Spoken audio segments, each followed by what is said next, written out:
Good evening and welcome along to Monday's Endless Celts Podcast, where we'll be kind of talking about the Livingston game. We've got the staple down the bottom there, Anthony, it's meant to be me and the two Anthonys that are kind of the Monday club, but to be fair to you, Anthony, you're the only staple. How you been anyway? Enjoyed these Jed? stuff? Oh, it's been good. It's been good. Nice to see my man and dad yesterday as well. The kids all got eggs and the wee treats and stuff, so all good. Good. How was about yourself, Jed? We know you had a wee bit of a wee upset stomach yesterday with some food and stuff. I was fine this morning. Done nothing. We were supposed to nip out, but we ended up just sitting in the house all day, watching crap on the telly. So back to work, back to reality, and back to work tomorrow. Aye, same. I think it'll be a slow working week. I think, considering what's happening at the weekend, but just kind of we'll just welcome along everybody in the comments and stuff. But kind of just before we kind of get into things, we'll just go onto this Super Six thing and that. So Alistair Jack still way in the lead in that. Ryan Taylor, Mark Robertson, Stephen Coltart, last year's winners kind of climbed up a wee bit. Joe Finlay dropped down. Kieran Cahuley, Kevin Hampsey, Anthony Dunn slowly working his way down the bottom. I'm sneaking in at number 9, and I think it's James Bowie's in number 10. That's still going. I've not got an updated thing for your score prediction because I don't think everybody's handed their results in yet. So, how many points did you get over the weekend? 9. 3 less than you, I think, Jed. I got 12. Yeah. I've not counted mine up yet, but I had a quick glance. I reckon I must be quite poor. I reckon maybe only 2 or 3. The problem is I'm constantly poor, don't I? I got the Hearts 1 each score right and the Celtic 3-0. And then I'll team winning, so that would get me 2 points. So that's probably the best week I've had. I'm shite at it. Shite at that and shite at the Super Six. So consistent for nothing else. But anyway, we'll play this video, and all going well. I have tried this before we all came on, so it should be the right video this time. The last time I was on, I put one for about 3 years ago. So that's why you've been hiding. Aye, I've been on probation, mate. So this is just a wee highlight of what's coming up tonight.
So there, we done the right video.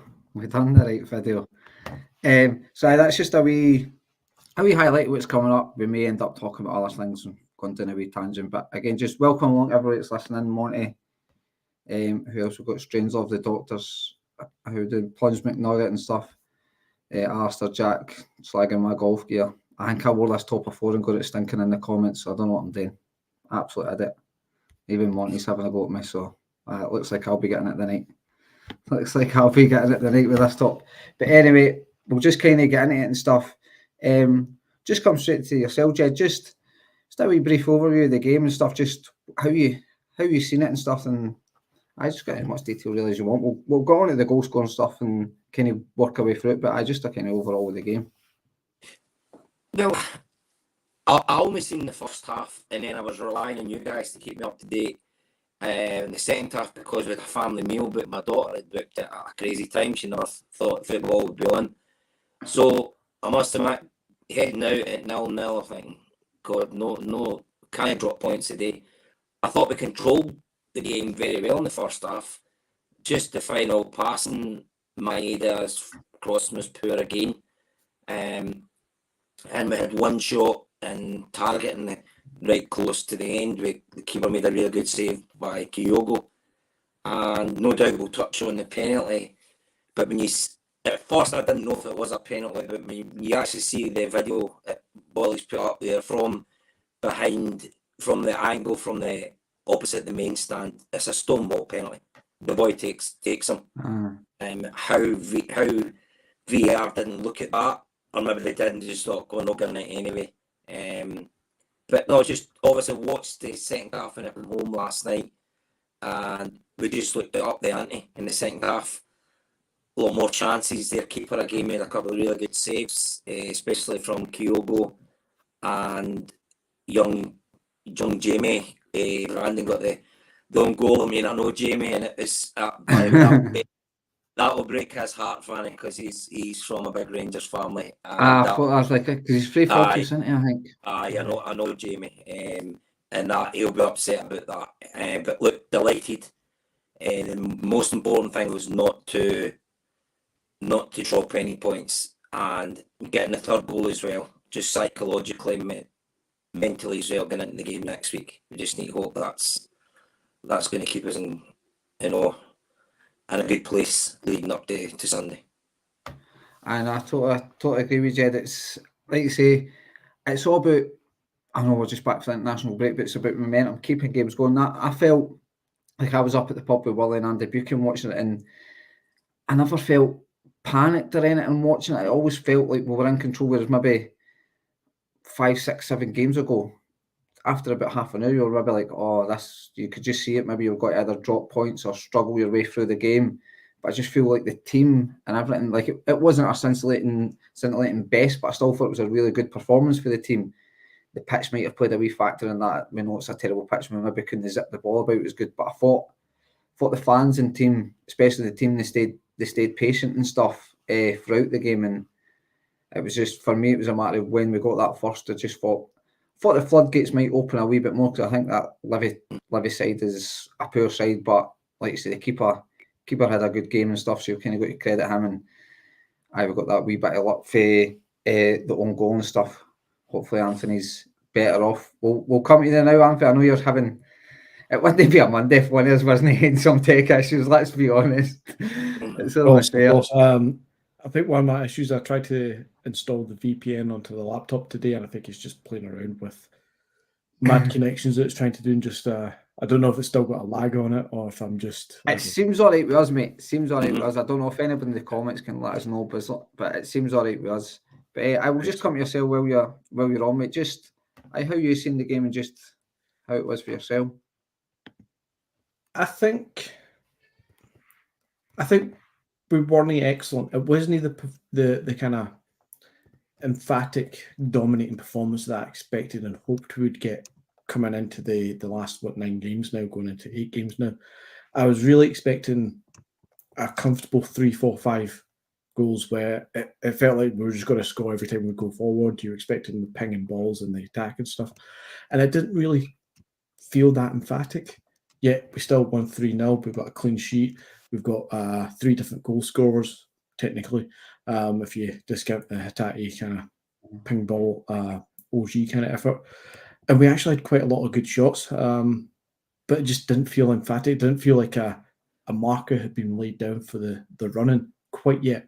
But at the same time, we were never troubled by them. I'm struggling in my head to remember, did Joe Hart actually have anything to do? Other than distribute the ball around the back a little bit when we were kind of, retaining possession somehow. I don't recall any great saves that he had to pull out the bag. But when you look at some of the players that performed, some underperformed a little bit, some definitely performed. You look at Kuhn, I think he had another solid game, especially on the plastic pitch, a wee bit different to play on that, but he still had a fantastic game. I think O'Reilly was a wee bit quiet, but at the same time, Hatate was the show of the midfield, wasn't he? And he looked like the guy that we've been missing all season. 2 or 3 long-range efforts. You could see him trying to find his stride and his position again. Kyogo had made a couple of good, strong runs against their number 6. He'd made a strong run out to the right, comes in, takes a shot, and it's deflected by the keeper almost into Maeda's path. Doesn't quite reach him. Kyogo's had another kind of shot in the second half where he's kind of tried to take it on the side, kind of step volley, and it's kind of went to the keeper as well. He's been in and around, so there's players who have been trying to do something good, and it's worked. We've got a 3-0 victory. The points are in the bag, sort of thing, but it still just didn't feel emphatic to me. I'm still waiting for that passion, that fire, that dominant victory that just says, yeah, that's us, we're comfortable, all worries are out the window now. But I'm still happy. Anthony, I think as well, I can't remember if, I know Livingston are the bottom of the league, but has any team actually given them a proper doing this year? Just the way they play, they're very defence-minded. I was delighted with 3 points, and most importantly, we have got no injuries from yesterday's game. Well, that's it as well, Jed, isn't it? Top of my head, I can't think of any resounding hammering that they've taken. But as you say, there'll be no injuries. I honestly fear. When you know who Livingston are and who their manager is, he's an absolute scumbag of a man, really, isn't he? You know where his loyalties lie. I honestly expected Carter Vickers, McGregor, Hatate all to get booted off the park, but they never did. Well, you could see the guy in the first half was having a go at Carter Vickers. He comes through. Nothing at him. But Carter Vickers just been that wee bit more experienced. He didn't let it bother him. He just carried on. No. And where if that was maybe someone less experienced, they could maybe have lashed out a wee bit, which they would want. But not up against that. Reaction to it. He's too cool. He's too cool-headed for that. While we're kind of in the introductory bit still, I would like to point out just one other player that I want to give a little bit of praise. Not too much, but a little bit of praise. Bernardo is a topic of conversation that we're probably going to have later on. But he's came in for some stick because we're now talking about signing permanently. And a lot of people are thinking, right, has it been a 2-3 week patch around about December? Did he come good just at the right time for the New Year's game? And has he now just went off the boil? He's never had a bad game to me. But see, the game yesterday, I think he actually had a decent performance. Not an excellent performance, not his best by no means. But take his goal, for example. That was a good run, good strength, good driving forward, good 1-2 with O'Reilly, was it? And he gets his goal well. Okay, it takes a lot of nick, but he takes his goal well. I think he had a reasonably decent performance considering all that is at Livingston with the pitch, the defensive mindset that they've got, and it just wasn't really a great footballing performance overall for us, but we still dominated the game. It was it was like that. It was like you say, we weren't the dominant sort of a game. I thought it might have turned out to be, but like Jed said, I think you made a good point, Jed. I was just trying to think off the top of my head there as well, and I can't, like, I have it way off the pace, but I can't remember many teams going there and even scoring 3 goals. There can't be many times they've conceded 3 goals at that stadium and stuff. And it's funny you mentioned Martindale there as well, Anthony. I seen somebody had shared on Twitter. It was just like a still him for yesterday with his face tripping him, and then I think it was a game last season where they got beat 2-1 at Ibrox and they conceded a dodgy penalty, and he's laughing about Tavernier's penalty, and you're like, one game he got beat, one game he lost a dodgy penalty, and somebody went, can you tell what game's what? And it's startling. I'm just saying I'm joking, and I'm actually sure he referred to Tavernier as Tav in the interview and everything. The guy's, I mean, fair enough, he wears his heart on his sleeve, but it's got to be a wee bit more professional than that, I would think. But we'll just kind of, what you got there? I thought, I don't need to show you. I thought I'd have a look at Livingston's results for the season because we just mentioned it a few times there. Some noticeable ones, a lot of 1-0s, 2-0s kind of defeats, a lot of kind of 0-0 draws, scrappy 2-1 wins. I'll tell you what the biggest was. Dundee beat them 4-1. That was a good result for Dundee. However, Rangers have beaten 3-0, 4-0, and 4-0 this season. Go figure. They're the actual biggest defeats they've taken. 4-0s. Go figure. And as Monty says, I'm sure that's exactly what he says. Tav does what Tav does in that interview. You're like, all right, mate, they bother. But we'll just kind of work our way through the game and stuff. And obviously, the first big talking point was the penalty incident. It was good work for Coonan. What do you call it? It was Johnson, was it? it? Was Johnson, wasn't it? Aye, Johnson. Thanks. Just kind of got the cross in early. And Kyogo, like he's not getting cleaned out or anything for me, but it was one of the ones you see it plenty of times. If the defender or the attacker, whoever gets there first, will generally get the foul. Or it's one of them where Kyogo's probably not got to do much with it. And it does. I'll give the referees due. For me, watching it didn't look an obvious penalty at the time. But I suppose that's why VAR's there, Anthony. It's to then not necessarily re-referee the game, but to look at obvious clear. I mean, I know the clear and obvious things obviously up for debate. What's actually clear and obvious, but when you start seeing the replays, there's one like the one that obviously Willie put in this video. If you sort of behind that, you see him getting cleaned out. I don't know what your thoughts were, and Anthony. Do you think it was a penalty? And do you know why? Like, why was he not asked to go and look at the monitor? 100% it's a penalty. Kyogo comes from behind, gets in front of the player.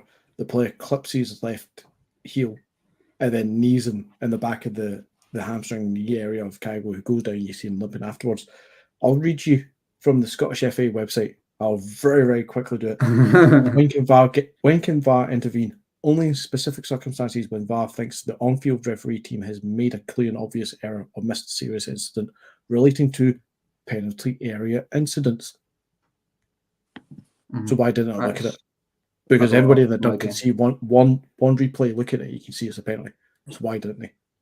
It's there. What about Boyd's comments? He says I was going to bring him up. Holding his ankle. When that angle that Wally put up there, the second you can see him. He whacks the back of his ankle, and like he said, Anthony's knee then goes in to him as well. As a stonewall penalty, and if another team was playing, Chris Boyd would have been screaming if that wasn't given. As Patrick McGoughan said, Rangers have probably got 2 penalties for it. Yeah. Easily. For me, I don't know about you, Jack. It sounds like you're on the same page as ourselves that it was a penalty. But I'll just kind of talk about Boyd, because obviously you probably wouldn't have caught it, Jed, after the game, but he was sitting saying that Kyogo's already on his way down. He was saying the same at half time. Chris, even Robert Snodgrass, I appreciate Robert Snodgrass as a Celtic fan, but obviously as an ex-Livingston player, even he was saying it was a penalty. Chris Sutton obviously saying it's a penalty. Even I watched it in Sports Scene, everybody in there, it's a penalty. Even the commentator said it was a penalty. He can't believe why the referee's not got to look at it. But Chris Boyd, to be honest, I thought he would have said it was a penalty. It feels anytime Celtic should have had a penalty and didn't get it, Chris Boyd, I think, just to wind everybody up, says it was a Stonewall penalty. But obviously he said he didn't, and for me, I think he's getting a wee bit embarrassing when that is one of the lead pundits for our game. We already know that Sky didn't really value your game, and then you're getting donkeys like Chris Boyd that are just, like, I think actually Chris Sutton questioned his credibility. That's how bad Chris Sutton thought he was. I was just going to bring that up. He did it at half time, and he actually did the kind of thumb pointing about credibility issues pointing to Boyd. I think he was having a bit of a dig both at Boyd and the whole Rodgers incompetence kind of line. And talking of that, I would have loved to, and I know Celtic's not the kind of club to do it, but I would have loved to, considering that it was John Kennedy in the dugout yesterday, for Kennedy just to come straight out and say it's incompetent and just call it out, because the worst they can do is ban John Kennedy in about a month's time once they go through the whole process. and they ban him for one game suspended because it's got a precedent and it won't be Rodgers affected, just to dig it into them a little bit more, because that's what it is. If I can't say they're cheating and biased, 100% it's incompetence, because they can't even follow their own rules. Because I would love us to kind of go on, like, obviously on the back of one, and then go and say, by the way, look, go and explain that one. How is that not a penalty? But I will kind of, as I say, Jed, like, for me, I think Boyd's becoming an embarrassment for our game and stuff. And like you say, it would have been funny if John Kennedy came out and questioned their incompetence and stuff as well. I know. I mean, think back to a couple of seasons ago what Boyd said about Postecoglou. He's as well as leaving it now. He's lost the players, he's lost the fans, he's a yes man, he's going to win nothing. That guy should have been made to make a public apology for what he done, what he said. And he's just, it doesn't surprise me he didn't call out the penalty, because he's just trying to wind it all up for next week when he goes there. He'll have the big smirk in his face before the game next week. He'll love it. I'll love the abuse that Chris Sutton's going to get when he goes there. If Chris Sutton even is allowed to go. He's allowed in. He's allowed in. But I think, he's. I seen on Twitter as well the day, a good few seasons ago when he was playing for Rangers, when he done a dive up at Dundee United. And it was unbelievable. Unbelievable. The guy, I'm sorry, I know he scored more goals than Henrik Larsson in Scottish football, but there is no comparison to what Larsson has done in football to what Boyd did. I mean, Boyd, I think, scored, hopefully one of the folk watching, I think Boyd, did he actually score a goal against us? And if he did, it was maybe after we won the league. I think he eventually scored one, I think. Eventually. Aye. Kind of similar to it was after years. It was after years, aye. It was. I think it was a meaningless game from us, from our point of view, because the league was already done. But he just loves it. I just wish Sutton would just pull him up a wee bit more, because he gets rattled when Sutton pulls him up, because he can't get the better of Sutton. I always think when you watch Chris Boyd talking, see if he's talking for any more than 20 seconds, he totally loses his train of thought and he's not got a clue what he's talking about. I think the guy's, he's been put there. I honestly don't know why. Yes, because even when you watched him on Soccer Saturday, he was hopeless on that as well, and he's trying to commentate an English game. You're like, this is the donkeys that they'll be thinking actually value your game and stuff. And I just didn't think he adds anything for the game. Sometimes you can get the pantomime villain like Chris Sutton, but at least Chris Sutton kind of knows what he's talking about and knows what he's doing. Like, obviously Chris Sutton plays the game a wee bit, like plays up to it, I believe, where Chris Boyd tries to, but he's just not intelligent enough to do it. Franny, I would rather, and probably folks going to shoot me down for this, I'd rather hear Ali McCoist. I would give you that, Jed. At least he's more knowledgeable about football than what Chris Boyd is.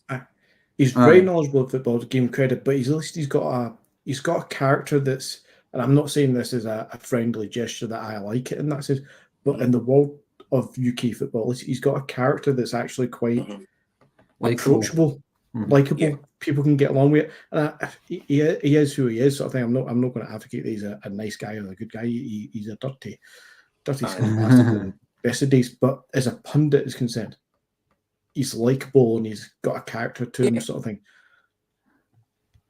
I know. I mean, you think a couple of things spring to me with McCoist when we've took the quick free kick and Jota scored the goal.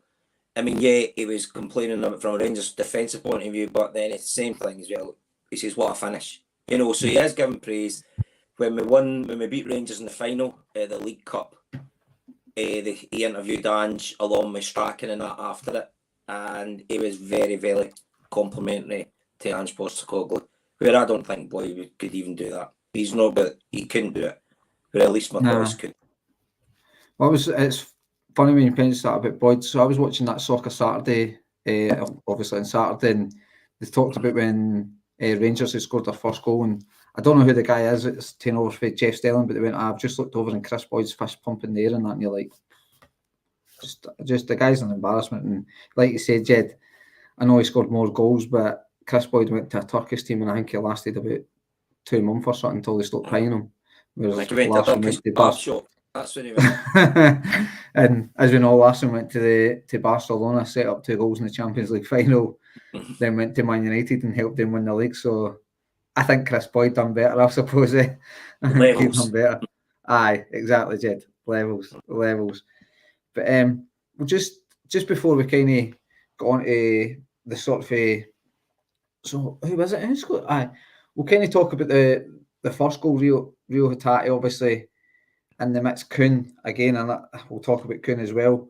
It's again silences critic. I appreciate his recent sort of upturn in performances. I think it was 2 games against Livingston in it, then a game, I can't remember the other game, where it's maybe not the teams at the top end of the table, but you can't help but obviously credit the guy. He is playing really, really well now, and I suppose a lot of that could be down to, like Roger said, he came in with a dental injury. He'd put on weight, I think, or he lost weight. It was a lost weight, so he obviously had to try and put weight on. It kind of looks either Rodgers was totally protecting the player and knew the guy needed to get up to speed, or it's the truth and it's just one of them. But I thought he done well overall yesterday. The amount of times he won the ball back, even tracking back to the right back position, and then obviously it was him that kind of won the ball back that led to. It turned out a bit scrappy, but what do you call it? Hatate's Hatate's control. I know. Hatate's control. Hatate's composure and stuff. It was class. I don't know what you thought about the goal, Jed. Just talk about Kuhn if you want. And first of all, can I just say a big hi to the Swansea View. Cheers for looking in, mate. We'll take anybody listening. It drives attention to us. So thanks for listening. But I just what you thought of Kuhn again, and obviously just talk about the first goal because he was involved in that.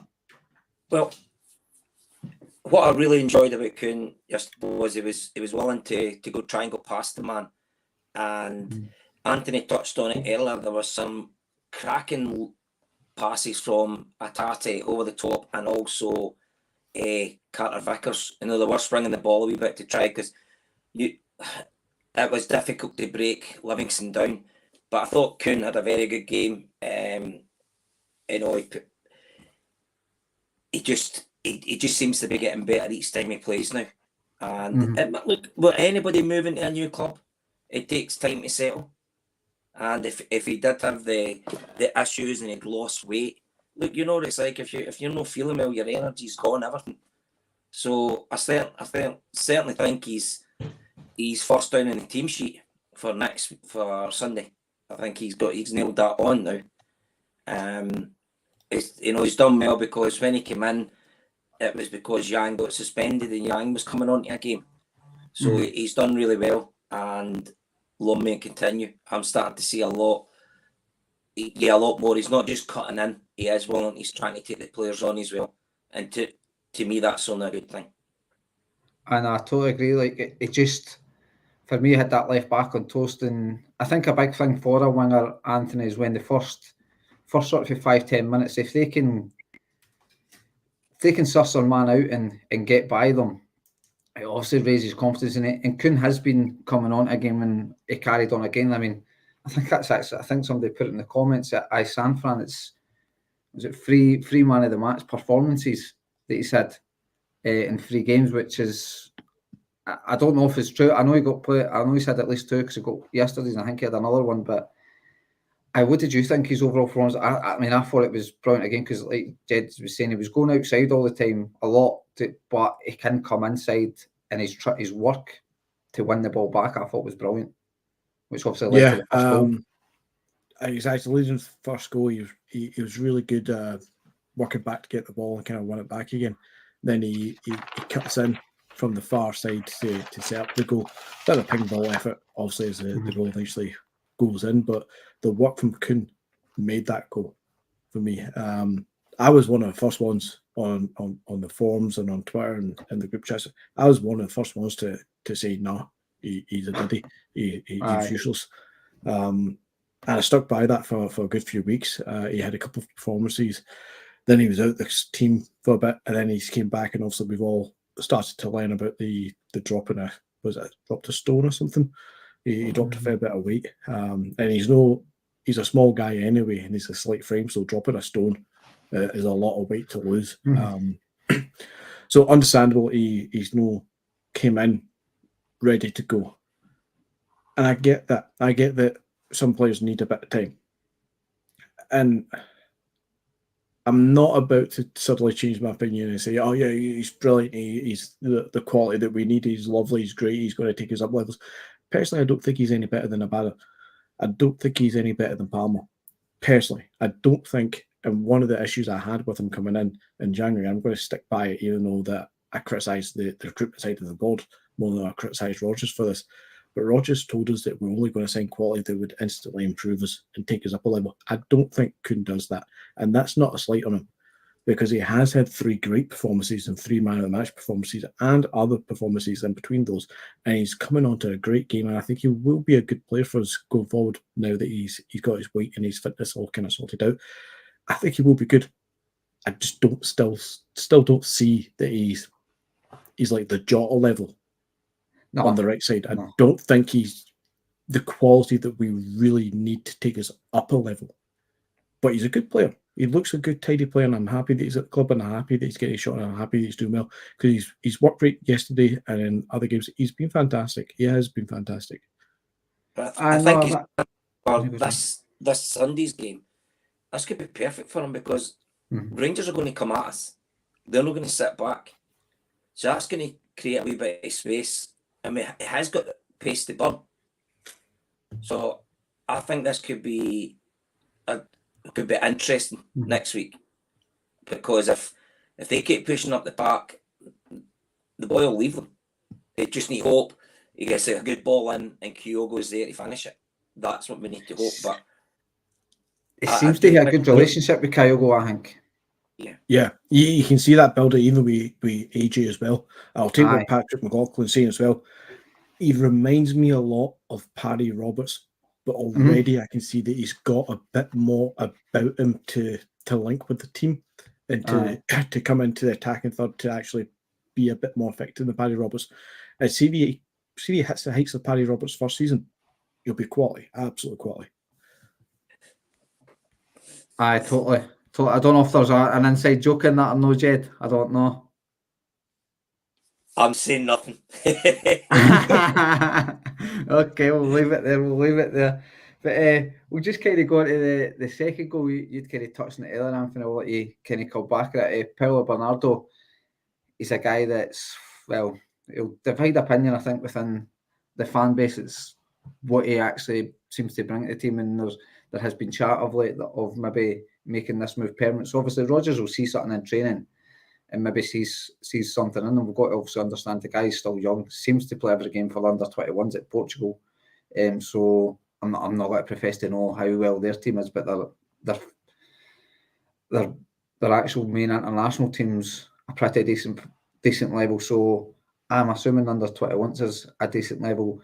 And like I say, had that we run of games just before the winter break, and that goal's off. He taken his goal well. I thought he won the ball back well, and it would have been easy to just take the foul, because I think the boy was having a wee niggle at him and stuff. He could have just went down, but he stayed on his feet, played a nice 1-2, and it was a great dig for outside the box. And who knows, if we could get another 3 or 4 games like he did at Christmas, that could be vital in the running. There's no many games left. No, definitely. He's kind of, again, like the Kuhn thing. Is he the player that's going to take us up a level? And for about 6 or 7 million, not yet. But I can see that he's a player that could become that. So I can see where the club's going with it if they do want to sign him. I would rather not spend that much money. I would want somebody who's ready-made, i.e. a Jota or a Carter Vickers, who's ready-made and proven at the level that we really want them to be at. Bernardo isn't quite there, but I can see where he could become that. He reminds me, not in style, but he reminds me of guys like Trozas and Ki Sung-young, where they never had bad games, but quite often they wouldn't influence the game too much. And the great, influential, effective, dominant moments were a bit more sporadic. but neither were bad players by any stretch. And I think Bernardo's a bit like that in the sense that he's not a bad player. He's no had I don't honestly can't remember a game that he's actually you'll turn around and say shite performance. He might have went unnoticed a few times, but he's never had a shite performance. He's never, top of my head, made any glaring mistakes. So I can see where the club might want to go with it. If they can bring the fee down a little bit, excellent. We all know the money's there to spend 6 million multiple times in one season. So I'd like to hope it wouldn't be our only 6 million outlay, or 4 or 5, depending if they negotiate it. But I would worry with this board and the club that would be your main signing, would be Bernardo at 6 million. And then we wouldn't see much else, because I don't think Bernardo's going to step up for the start of the next season. He might become that player by the end of next season, but I don't think he's the player that we need for the start of the season. That makes any sense. It's a strange one, because, like you say, I have struggled as well to see what type of player. I mean, there's clearly, he covers the ground well. He seems to do a lot of dogged work, but it doesn't seem to have that defence button past yet. It seems he's got a good shot in him now. We can see, obviously, he's got an eye for goal. He can play some nice intricate passing. I'd say must be decent on the ball to be making the Portugal under-21 squad all the time. For me, the 6 million fee wouldn't bother me as much, because I kind of get that obviously you're maybe looking at Carter, Vickers and Jota, looking at that level of player. But maybe the cynic in me, I mean, we're talking about this board at the end of the day. The cynic in me is saying, if we did 6 million on Bernardo, is it a shift in mentality to say, well, not every player at 6 million is an automatic starter? Maybe in a year's time, that's our bet. Not saying we've got to go back to spend £9-10 million on starters and £6 million for backup, but we might actually push the boat out for a 6 million guy that's not necessarily going to be a starter. I find that hard to believe, but I'm certainly not against it if that's what they're saying. No, if that's what the fee is, that's what the fee is. If the manager wants a player, we just need to pay the fee. But like you say, I don't want us to be buying Bernardo and going, well, we're not really signing anybody else at that level or going above it, because it's a big outlay. But also, I heard it on another podcast. I think it was a Bhoys who busted it. Was that they were saying, could the board sway it and say, well, we've just sold Matt Riley for whatever the fee is there, 20 million. You go and spend 6 million, 6.5, whatever the fee is agreed in Bernardo. You've then broke your record, if you like, for a midfield player. You've sold obviously Matt Riley, but then you've went and spent the most you've ever spent on a midfielder to replace him. When in reality, I don't think they're very same players. I don't know where I'll let you come in, Anthony, and if you always want to come at the back of that, Jed.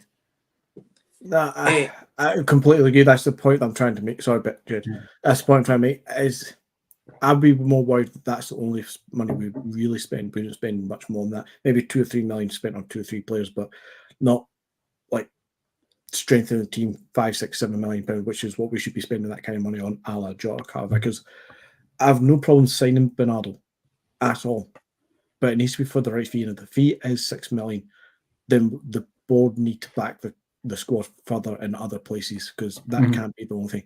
Bernardo is not a Matt O'Reilly replacement. He plays a different game to Matt O'Reilly. He's not Matt O'Reilly's replacement. Even if we sign Bernardo and we keep Matt O'Reilly, we still need another midfielder who's going to take us up a level. If Matt O'Reilly does go, and taking your point for the other podcast, I've seen this a few times elsewhere as well. Celtic fans talk about this all the time. We could sell Matt O'Reilly for 20-25 million, sign Bernardo for 6, sign a left back for 5, sign a goalkeeper for 8, still have a few £1 million spare to go get 2 project players and be happy, and that's the squad looking strong again.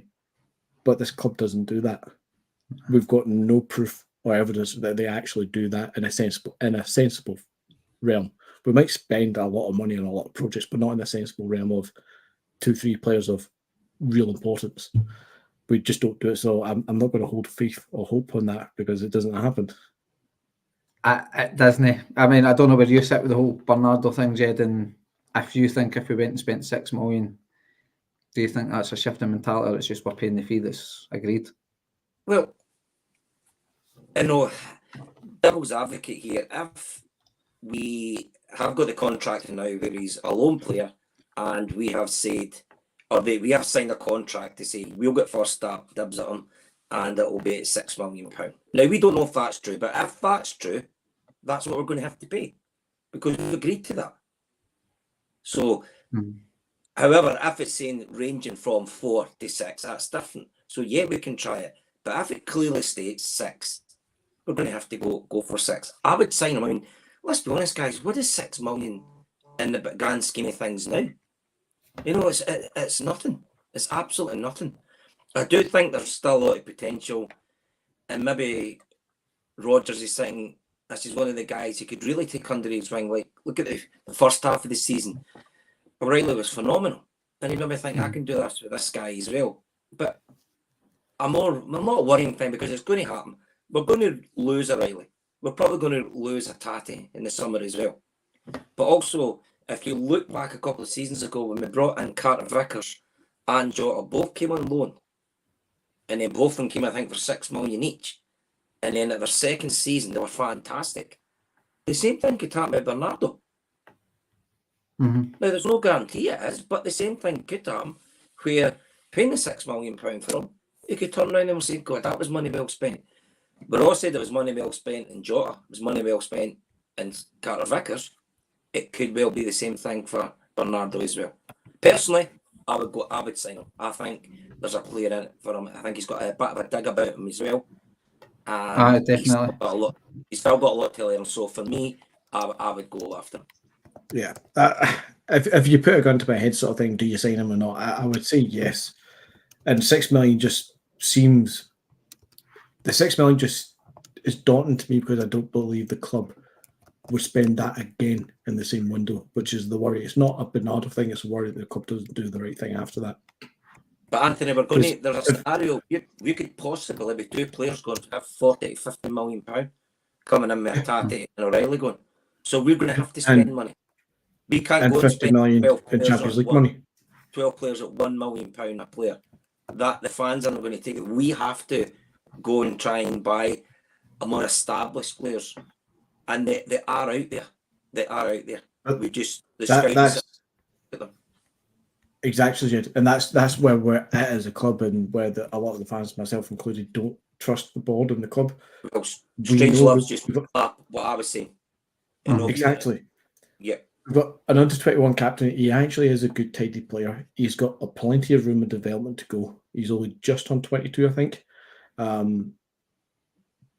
Brendan Rodgers is one of the big guys in the last 10 years who does nurture young talent and develop and bring them on. We know he does this. All criticisms can fling at Rodgers for his third season, dull football, whatever you want to say about him. He does nurture talent. He really does do it. And Bernardo's prime for that. Under 21 Portugal captain. Portugal churn out talent like nobody's business. Real good talent like nobody's business. If Bernardo's in that position, he's got something about him. It just needs to be nurtured and developed. And I'm all for signing him. I really am all for signing him because he will be good. I just don't trust the club spending that much money on one player. And is it worth it for next season? It'll probably be worth it in 2 or 3 years when we sell him again for 25, 30 million, no doubt. But we need, especially if O'Reilly goes, we need somebody who's walking straight into that midfield and controlling that game and doing what Roderick used to do what Matt O'Reilly became the player. You know, what McGregor used to be when Brown was there, sort of thing, before McGregor takes over and all that. We're missing a real strong attacking kind of minded player, midfielder sort of thing. We need somebody in there. We need to get this right. I know, I do agree, and it's I would hope that anybody we're sort of signing of sort of 6, 7, 8 million, whether that be if we go to that in the summer, Anthony, that's a Brendan Rodgers signing and not necessarily the board. I feel like I think the projects will maybe be on the board in the scouting system, whereas I'm hoping this time round, obviously, hate going back to it, but like when we asked for Rodgers asked for McGinn, gets looking Malumbo.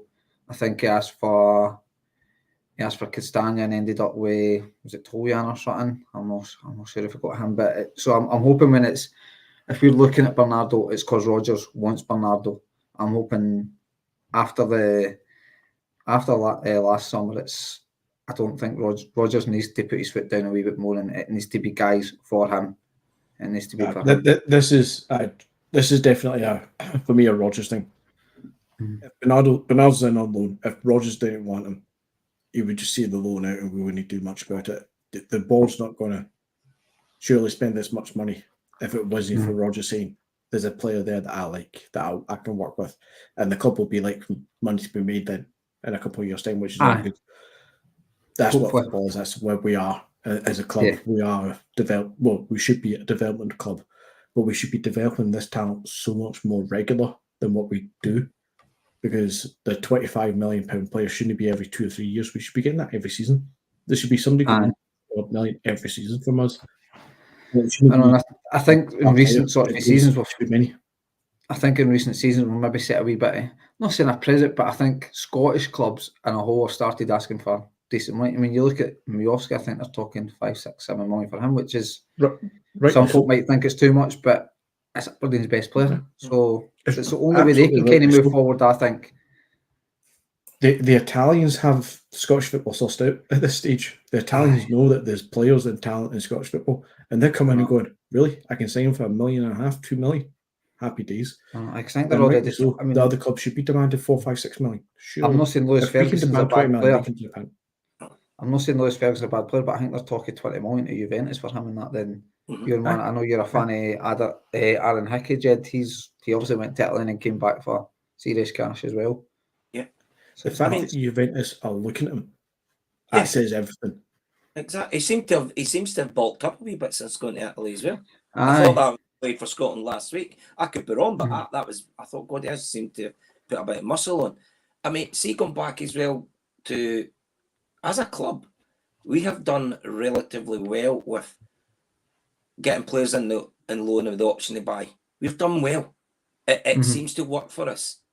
So I never seen that. Oh, sorry, I'll bring it back up for you, Jed. I was just wanting to say, we need a partner for CCV who's of equal quality, if not better. We need a left back who's by far an upgrade on Taylor, and we need another Forster. Another Forster or Boris would be freaking brilliant. 100% agree with anything more there. No. But look, like I was saying earlier, the loan to buy thing seems to be working for us. So and how many Portuguese players have we had in the past? A few I can think of. They've done pretty well for us.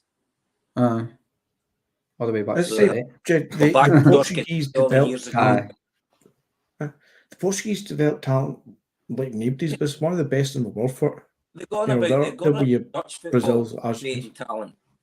Portugal is phenomenal for creating talent. Look at ourselves, taking Benfica's talents in the last couple of years, who were deemed maybe not Benfica quality for them, but still absolutely magical for us. The talent's there. I mean, you look at the Jota at Liverpool, Nunes, you've got Neves. Don't you need to talk about Ronaldo himself and Figo for back at the day, but there's always a churn out of good quality football, technical footballers coming out of Portugal. It's coming out of Benfica more than the other two, but still coming out of Sporting and Porto as well. The talent is an abundance to see. We would be mugs not to keep tapping into it. It's a market I don't think we would tap into. But you see, with this kind of loan to buy option, if we can keep tapping in, it doesn't have to be the Benfica under 21 that they know is going to go for 60, 70 million. It just needs to be one that's exactly like a Jota. You maybe double your money for them, but we'll take him, we'll develop him for 2 years, and we'll sell him at our value for 25, maybe 30 million next time, something, because the talent is clearly there. I'd rather, not to get into a political conversation, I'd rather tap that market again than go back to Israel, because I don't think we'll be on the phone to do the Dan for a wee bit anyway. I think his number will kind of be, I wouldn't say blocked, but maybe just not on speed dial now. It's probably not a good move for us. But we'll just kind of move on to our final goal scorer, Matt O'Reilly. I don't know if he felt embarrassed. The keeper probably should have done better, but again, it was good to be bit intricate play in the box. Jed Ada lays it off to him, he just side foots it in. Now I think it's fair to say O'Reilly in recent weeks hasn't, well, I say recent weeks, maybe in the last wee while, hasn't really hit the heights that we know he can do, especially the first half of the season. He was absolutely flying. There was also that muted offers coming in for Atletico Madrid. People maybe say it's to do with that. I don't know if it could be that there may be an element with that. Could it be the fact that seems like him and Callum McGregor just play every game and every minute, every game? Could there be a bit of mental and physical fatigue coming into his play? But obviously gets a goal, and hopefully, for me anyway, hopefully that just gives him a wee bit of confidence just to kick on. And you never know, he might get a wee chance to get a wee rest. Obviously not Sunday, he needs to play Sunday, but maybe in games after that can maybe get a wee rest and maybe benefit him for what's remaining of the season. I know. I mean, if I was Brendan Rodgers, I would be saying to O'Reilly, look, I know you're maybe disappointed you didn't get away in January. Put in the performances and what got you noticed at the beginning of the season. Do that for the remainder of the season, and it won't just be Atletico Madrid that's looking for you. You can have more options, and you go where blessing. So give him the opportunity, give him the platform. The ball's in his court, and if he performs well, we should get the benefit of it, because when he performs well, we normally get results. So let's go to him and say, like Alex Ferguson done with Ronaldo his final season, look, you'll go at the end of this with my blessing. Just do your best, and he did. That's the sort of mindset I would be beginning to say to O'Reilly at the moment, because he's fell off. So let's how do you try and motivate him? Motivate him if he thinks he's wanting to go, by getting that move for him that he feels he deserves and he merits, and he may have other clubs coming in for him, so he will have a choice where to go, whether it be to Spain, whether it be to Italy, Germany, England. But he can only get noticed by performing the best he can. Pardon me. I know, I totally agree. And like you say, there's no bigger game than Sunday. He knows obviously the guys will be watching them, Anthony, and stuff, and it's obviously guys down south where we all know the money is. Like I say, this game will be getting beamed in many countries and stuff.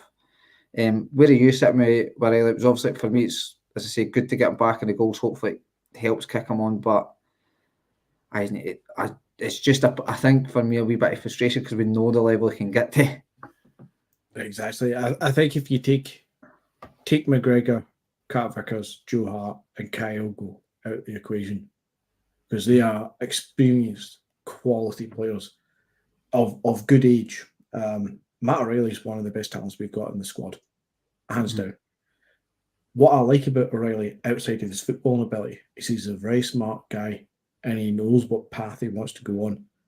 Now, if Atletico Madrid were truly in for him in January, which I think they were, I believe they were, and he's kind of went off the boil, would they still be interested in him? Probably. Would they think that they can come back in with the same bid and not have to up it? Probably. Will they get him at that bid? Probably. But they need to come in with it. I don't think if Atletico Madrid have decided, maybe not for us, and the next best option is Southampton, for a lazy example, I don't think Matt O'Reilly is the type of player to take that. When he can see Atletico Madrid as an option, when he can say, well, Kieran Tierney's went to Arsenal, Dembele's went to Lyon, he'll be sitting there thinking, that's going to be my level. Lyon, Dortmund, Atletico Madrid, Arsenal. Okay, it's not your Barca, Reals, Juventus, Bayerns. It's not going to... Nobody's signing from Celtic straight from that unless you're Henrik Larsson. Matt O'Reilly's the type of person, I think, unless we push him, unless truly somebody comes in with that £25 million offer and we go, yeah, we're accepting that and pushing him, encouraging him to go, I think Matt O'Reilly's the sort of player who will sit and say, well, I'll prove myself next year. Champions League football, another season, prove himself again and go for it. I want to go on a small tangent. It's just something being in my head, guys. Sorry, just to move this on. Is talk about midfielders like Matt O'Reilly and Bernardo.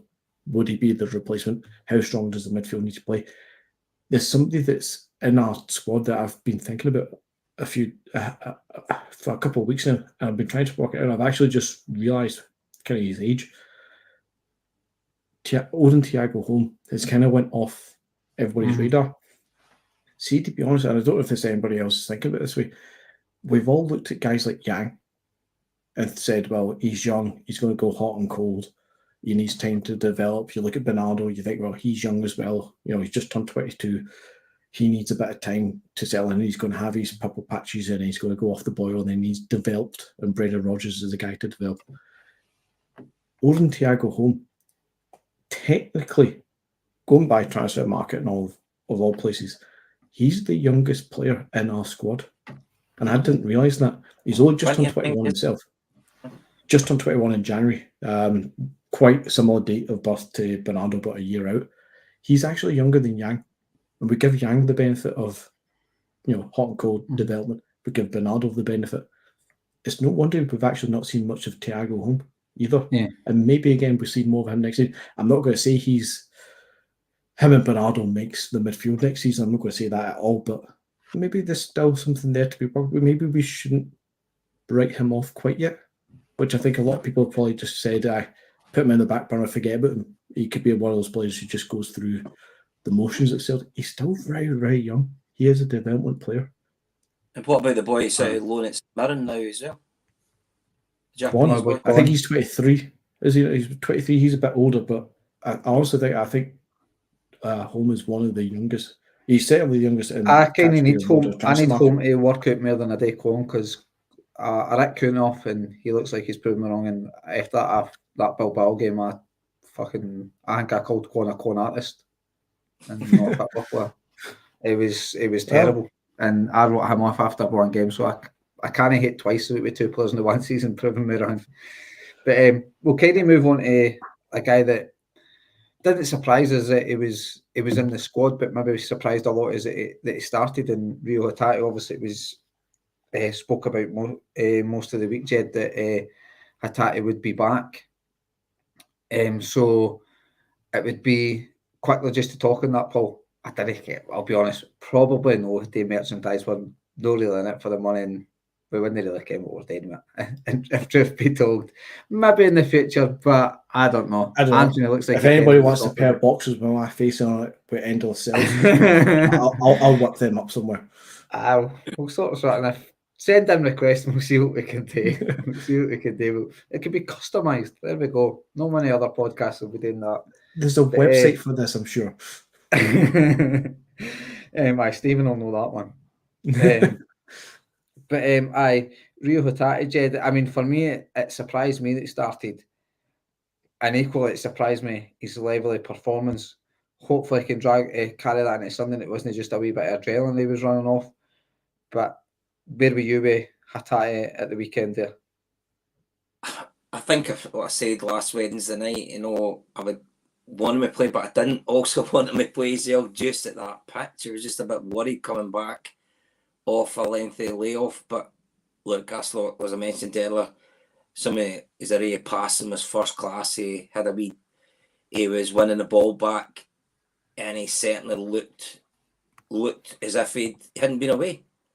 And I was glad he got taken off when he did. He's done that bit. Let's move him on to next week, because the last thing he wanted to do was burn him out, getting him to play the full 90 minutes. And like I said earlier, I was delighted with the result, but I think more importantly, I was delighted that we didn't have any injuries, because Greg Taylor went down in the first half, and you're thinking, oh shit, here we go. But luckily, nothing happened. But let's be honest, Hatate is nailed on to start next week as well, isn't he? And if McGregor comes back, I know the guys will talk about it on Friday night, but I think the midfield's going to pick itself against them next Sunday. And it'll be the most experienced midfield. And we'll know what the three is going to be. Oh, I'll come to say Anthony. I think for me it will be McGregor, O'Reilly, Hatate. I think Hatate makes a massive. I think Awata will be very, very unlucky, because I don't think he's put a foot wrong. You generally don't see him in a game, which is sometimes a really good thing and stuff. And I think he does break up the game well. But I just think in this game at Ibrox, you need that experience. I know you could maybe hark back to, I can't remember what season it was, but it was when we just we bought Barry Robson and Paul Hartley, and we obviously guys like Scott Brown and Donati, and like I can't remember who else was playing in the centre mid, but you just got two guys that were obviously there were two good football players in Barry Robson and Hatate, but they're not maybe the most technical. But you put them in because it was needs must to get us over the line. Strachan knew that's what needed to get us over the line, and you could maybe argue that way, keeping a lot in for a bit of dig, maybe even dropping Hatate and bringing. I don't see us playing Awata, Bernardo, and O'Reilly, or Bernardo, sort of Awata, Kalmack, and Bernardo. Maybe it gives you that bit of dig with Awata and Bernardo at the weekend, but maybe Jed's on to something where I think it's fair to say that it'll probably be Kalmack, Hatate, and O'Reilly. It'll be Roger saying it'll be football ability. We'll scope. Yeah. Sometimes just football ability wins it. So I'd kind of just talk about Hatate, like the surprise for me with him being in the starting lineup, and obviously briefly touch on what you think the midfield three will be for the weekend. He walks back into that squad, doesn't he? He's been game managed. Obviously, had 45 minutes in the bounce game against St Mirren. He got his 60 minutes yesterday. He's primed to take at least 60 more minutes against them, if not the full game. And there's no slight on Awata because he's exactly the kind of player that you've been seeing there. But I think Awata might come in for the likes of Matt O'Reilly if. I fully believe the midfield three will be what we've just said. There's no doubt about that. But if we go into the game and it's maybe a close 1-0, 2-1, and we're kind of, I wouldn't say want to say hanging on, but we need that bit of dig just to help control the midfield a bit into the latter half of the second half. I think Awata might come on for a Matt O'Reilly rather than Bernardo, because we might appreciate that little bit of dig, that little bit of anchoring support for the backside of it, and then still Hatate can go forward, as we've seen even yesterday. He's getting a good few shots off. Awata becomes that kind of not a impact sub, but he becomes a utility man who can help. And if you want to play a defensive game, that's where Awata can come in. If you want to play an attacking game, that's where Bernardo can come into it. But Hatate, for me, he walks in. The whole point of getting Hatate ready is for this game and the running. You don't get Hatate solely match fit and ready for this moment to then say, no, we're not going to put you in. We've been missing Hatate all season. I can't remember if I said it on the last podcast I was on or not, but I know I put it into the group chat anyway. If you look at the stats of Hatate this season, he didn't play many games. I think he was available for 9, appeared in 8, started 4, but he got 2 goals and 2 assists in those 4 games. His overall minutes that he actually played was only the equivalent of about 4 full games, maybe 5 full games. He's not played a lot of football. We never lost a game. In fact, we won all the games that he played in. I think the game he was available for, we might have dropped points, but every game he played in, we won the game. And he was influential in the games that he played. He's ridiculous. And again, even yesterday, shots from long range, on target, tipped over the bar and stuff, he still gets his goal, own goal, whatever it is. He's involved in the game. Hatate. I know I said that Matt Riley's the best player if you take out the obvious other 3. Hatate's up there with Matt Riley. He's a starter. The midfield picks itself with those 3. You're an idiot not to put those 3 in the team if they're all fit. Anthony, as well, you've got an we're digressing in the next week's game, but we'll not really be on. We'll not take too much. I know from a Rangers point of view, let's be honest, their fans, if they had to pick a midfield, if they could pick in midfield, they wouldn't want the 3 playing in it because they know what the 3 can do to them, and that to me is why that itself. And Hatate, there's a good chance he maybe not last the 90 minutes, but that's where Awata can come in and he can be that wee bit of hold and dig when we need it. But let's be honest, a few weeks ago we were worried, are we going to have CCV, we're going to have McGregor, going to have Hatate, and things. Yeah, we've still got a few players injured, but we're getting there, and we just need to go out. Look, the pressure's on them this weekend. They're in their own fans. If we score first, they're going to be on their backs again like the first game of the season, and we've got to use that to our advantage. We've been there. Our players have been there and done it. We know how to win there. More concerning, again, I'll talk about it, it's who they put in the middle of the park, i.e. the referee, who's on VAR, because I can tell you who's going to be. He's going to be beaten. Who's going to be the referee? It's going to be Dallas. It's going to be in VAR. It's going to be Dickinson is one of the officials as well. They are going to go all out to try and make sure we don't get anything on Sunday. So we have to make sure we do our talking in the park and we win by a few goals. So if they get a goal, it doesn't matter. We've won. And by having that midfield, that gives us the best opportunity. There was something that... What's going on? There you go. No, I was just going back to the game a little bit as well. There's something that I saw yesterday that I didn't like. Something I didn't see yesterday that I didn't like, that we have seen for the last few weeks. Was this kind of...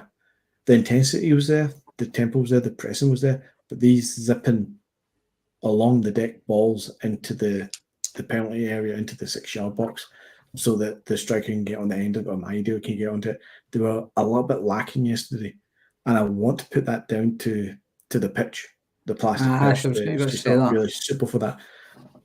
Because if we have that midfield three, and if we have Maida's going to be on the left, I'm not Maida's biggest fan. I don't think he should play as much as he does.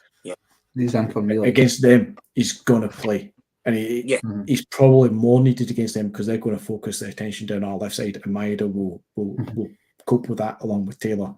And then you look on the right side, if we've got the option of Kuhn and or Yang and can take one off of the other who are going to cause them trouble, then I think those three in the middle, those two out wide, and Kaiwo up front, that's a familiar system that's very high tempo, high intensity, ball control and ball playing, and they can zip the balls in. I think it's an easy 2-3 goals that we can score, assuming the man in the middle doesn't play his part wrongly.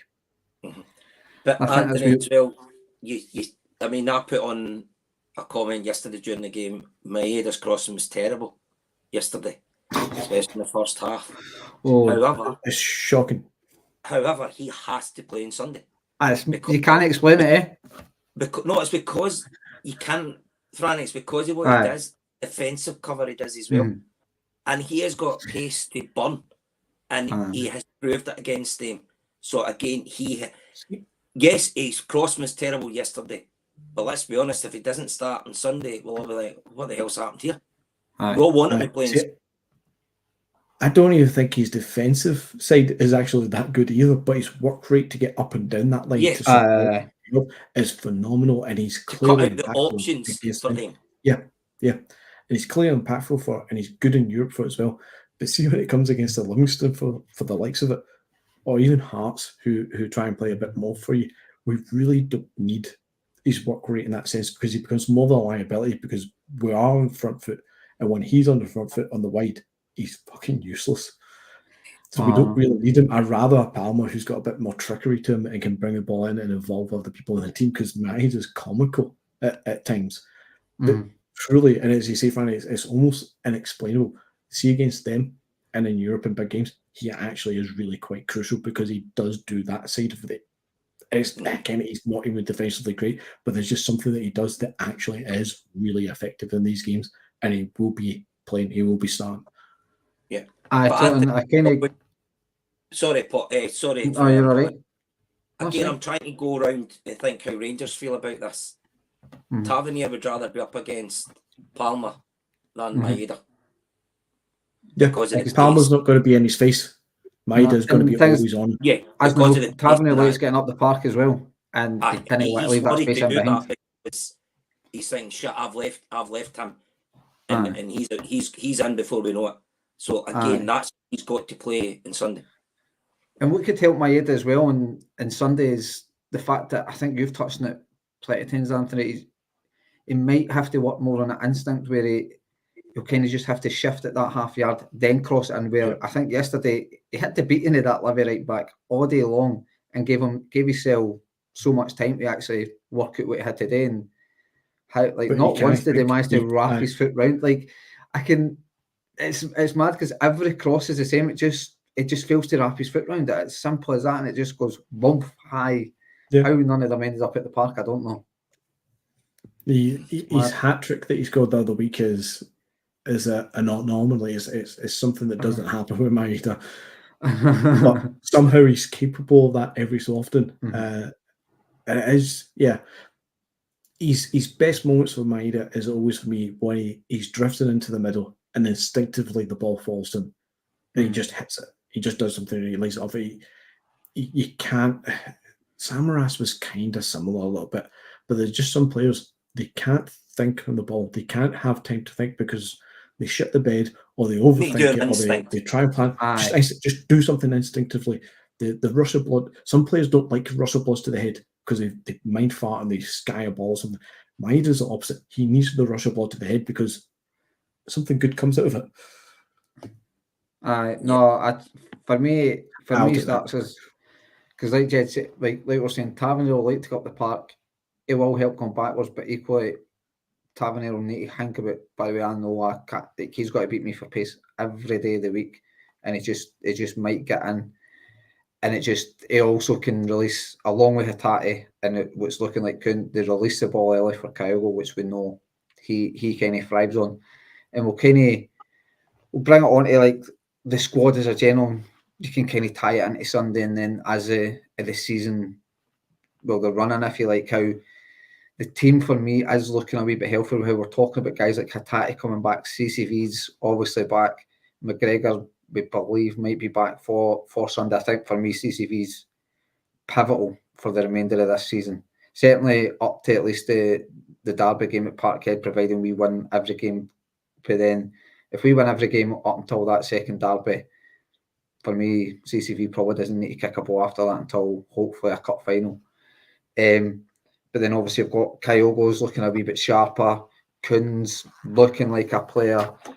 Hatate, we know he can play that dangerous pass. It might not always come off, but he's the one willing to play that sort of a defence splitting pass. Joe Hart, I think of late, has really stood up and been counted for. He's made big saves at big moments. Riley, I'm just kind of hoping this goal kicks him on for the running and stuff. Awata showed that he can be relied on. Obviously, you've got Bernardo there. I don't know if there's anybody for yourself, Jed, that any one of the players that you kind of want to talk about, or where do you see this squad for the remainder of the season? If we look at the defensive side, I think CCV, everybody knows how important he is to the team. But I think it is even more important that both Taylor and Johnson are paying attention on the weekend. Don't be drawn into let's be honest, Rangers are going to try and get us on the set pieces with Tavernier's crossing and things like that. So they'll need to watch for the players going down too easy, Campbell and things like that. So Taylor and Johnson's got to be up for it. I think Johnson's got to have his ice hockey head on and Sunday. Be up for it. And look, you try and get past me, you'll struggle. But we need and Carter Vickers and hopefully will bring a little bit of calmness to Scales. If we can keep Rangers at bay, trying, like I said, not giving away silly fouls where they can put the cross in. Because let's be honest, Tavernier is fantastic at set pieces. Fantastic. So we've got to try and nullify that. We've got to make sure that doesn't happen. Let them worry about us. The other players I think Sunday's game, the team's going to pick itself. But moving on for the rest of the season is going to be great to have Yang back. We're going to have McGregor, and if we can start to get a wee bit momentum going, it maybe means we can rest O'Reilly for one of the games. Maybe it mean we can play Yang instead of Kuhn. We can have Palmer coming back from Maeda, but we have to make sure we're at our strongest possible team for this Sunday. As long as I think somebody put up earlier, I've said for weeks and weeks, as long as we don't get beaten Sunday, I'm quite confident we can do it. I think it's just sort of for the mentality, I think, of the fans and the team, whatever way that, like, a draw, it leaves it in both teams' hands, because obviously Rangers win their remaining games, they win the league, Celtic vice versa, but obviously we'll have that last derby game at Celtic Park. We obviously know Rangers fans there, which I don't think can be it is a major factor in help. But I agree. I'd probably snap your hands off for a draw as well now, Jed, because I just think, like say, mentality, just they'll then look at going, we'll probably need to go to Parkhead and win to win this league now. And that could play in their minds, and you never know, you could get a wee slip up there. I mean, I think I said the last podcast I was on, I think if we go and win on Sunday, Anthony, I could see them dropping points at Dundee, because it would just be, just for the mentality, the psyche, they might go, we cannot afford a slip up now. We need Celtic to actually slip. We have got a game in hand, and we still need Celtic to slip up, essentially, or we need to go to Parkhead and beat them.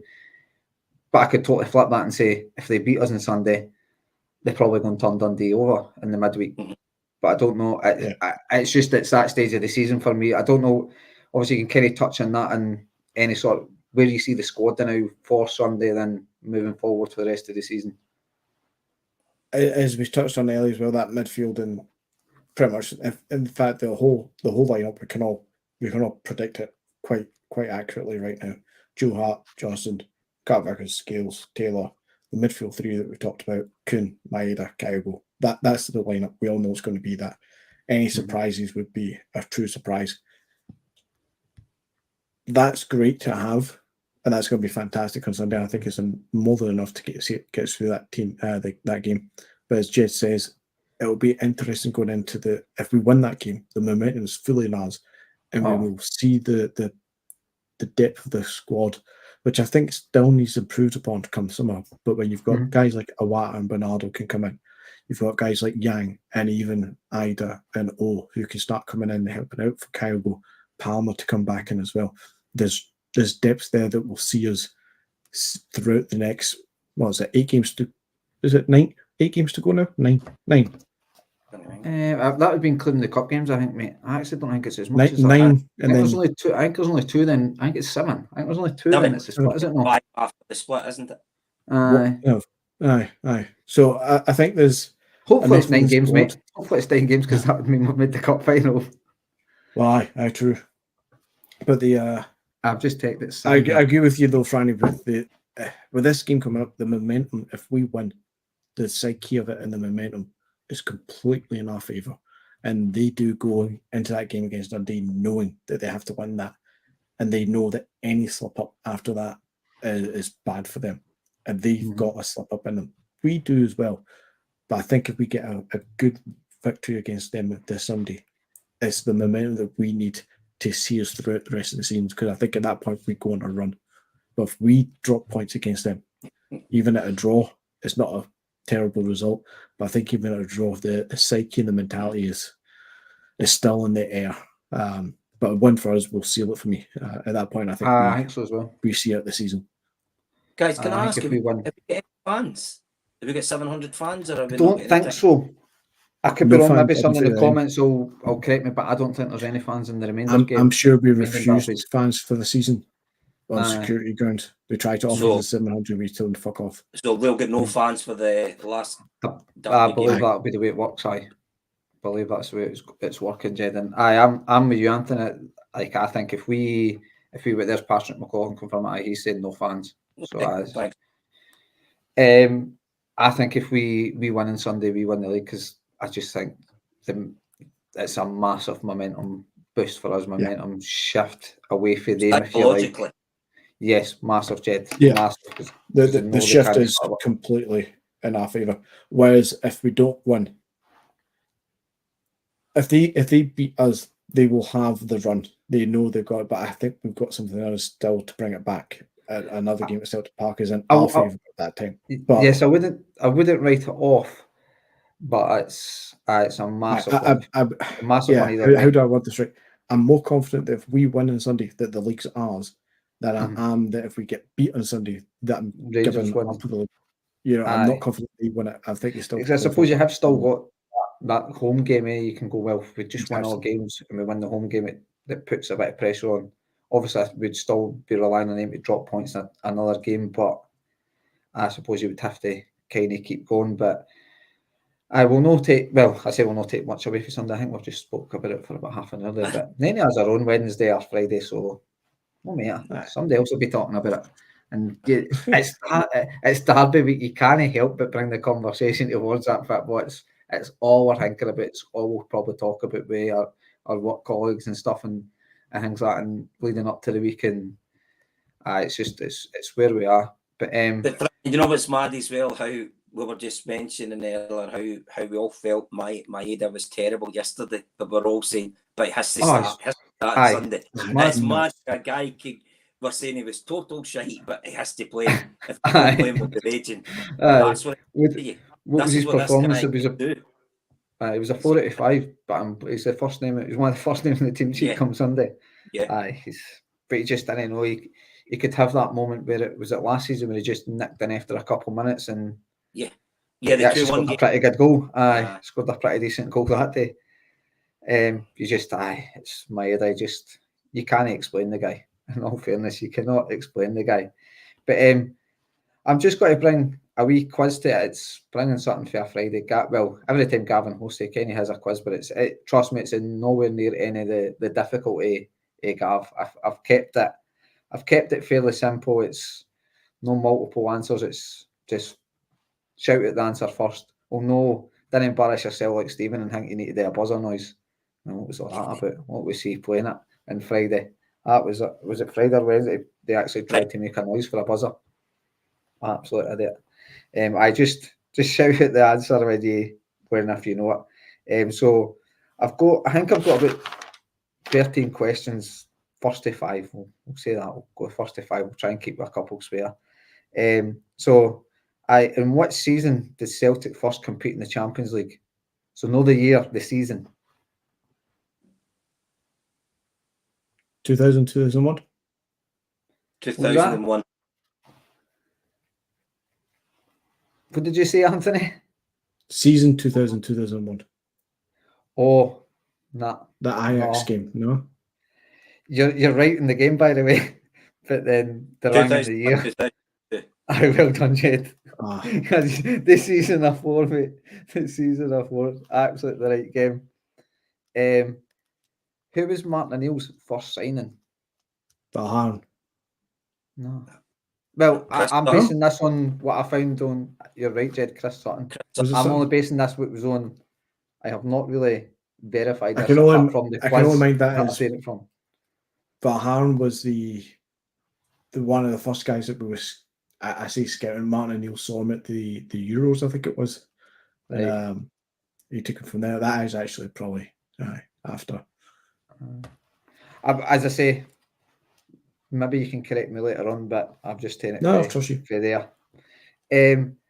How many managers at Celtic did Vanavchik play for? 3. No. 4. Well done, mate. Joseph 1. Did he play under Barnes and O'Neill? And Strachan. Did he play in Strachan's? It must have been. It would have been Venglos that brought him in. Venglos brought him in. Venglos, Barnes, Martin and Strachan. It must have been. I know Jansen. Jansen was 97. Fuck that. So it'd been after. Venglos, Barnes, O'Neill, Strachan. Jeez. There you go. There you go. Who did Celtic sign Kyogo for? Kobe. Vissel Kobe. Okay, I would have given it for that, mate. I'd have given it for that. So what are we on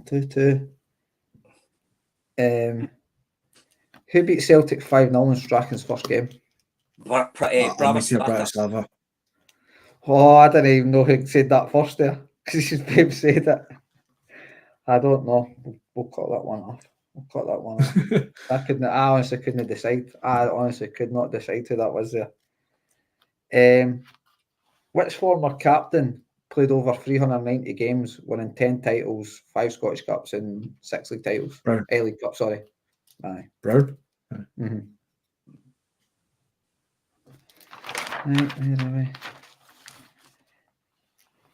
Right, Celtic hold the record for the biggest margin of victory in the league, winning 9-0. But who did they play?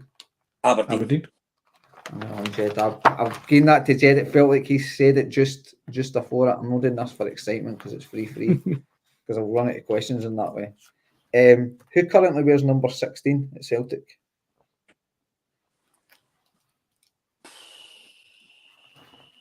Home. Yang? No, I'll give you another go each. It's a bit cheeky, this one. I say cheeky, but just a wee bit of Is fun it with Kelly this one. by some weird chance? No. It's not Hatate, is it? Nah, it's James McCarthy. Oh, jeez. Who Who would ever get that? We would have been here to Friday night trying to get that. So we're 3-3, aren't we? I'll need to start getting on the Google for questions. Who scored the winning goal in the 67 European Cup final? So who scored the winner? There's only Chalmers. 50-50. Chalmers. Well done, Anthony. I thought that was trying to pick older ones for you as well. Stevie Chalmers. Aye. Who's the oldest player to make their debut for Celtic? Like, who's the old Dublin. like? Well done, Jed. Oh, aye, so it was, Jed. Aye. Right. Name the first World Cup winner to play for Celtic. I was going to say Uruguay. Just... Jorginho. Well done, Jed. And I think that makes you the winner. I think that makes it. I don't know if we've had one after that. I'm assuming we have, but I cannot think. Just when the question was said. Well, it wasn't Raphael Shite, was it? No, it wasn't. No, sure. I think he actually only played in the Olympics, but didn't he? And was there more like some mad? World Cup, did he? Was that after us? What's that? Sorry. Braffied. He played in the final. He went after us. But didn't he? No, Holland didn't win it, but he played in the final. He popped up in the final this season. He left us. But I don't know. It's just the way the question was worded. I don't know if there is another one after that. But I'm sure, like, did that Raphael Shite did it not come out that Brazil were just getting caps to folks so they could get to moves to Europe and that? Something like that. Got visas and that. Madness. But no, we'll call it a night there. We've been on for nearly an hour and a half. We've had some Rangers fans in the comments that have been fun and stuff, and we're all, as I say, we'll be back on Wednesday with the double pivot.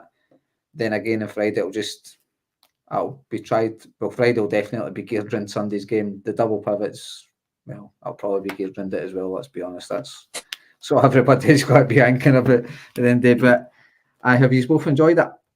Yeah, Franny, well done for hosting tonight. No worries. Cheers. But I just thanks again, everybody in the comments. If you haven't subscribed, just subscribe. If you've done it, then he's done it. But just do it. Just Stephen will sack me if I didn't say that. So I thought I better. But I'll bid you farewell and enjoy work tomorrow because I know we're not going to. And roll on Sunday. The awkward